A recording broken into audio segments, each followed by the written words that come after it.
corruption. But the original JCs will oppose corruption.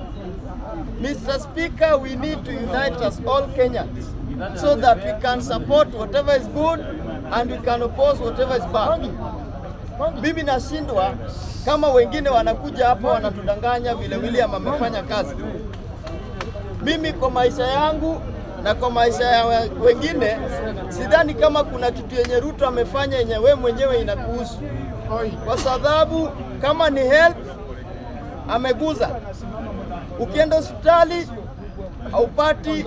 haupati huduma sawa sawa. Ukienda shule haupati masomo bora. Sisi kama wana Kenya hatujivunii kuwa wana Kenya. Tunavumilia kukuwa wana Kenya. Tunavumilia kukuwa wana Kenya ingali tunafaa tujivunie kukuwa wa Kenya. Kwa sababu the rate of corruption has increased. It is raising an alarm. When you talk about it, everybody will condemn you, Mr. Speaker. We need to come up together so that we can oppose whatever is bad and support whatever is good.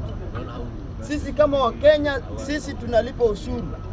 Mbona mimi nikilipa ushuru sipati hiyo faida ya ushuru yangu? Inaenda kwa mfuko ya wengine. Alafu ukiulizia wakina Fara Maalim wanakutusi.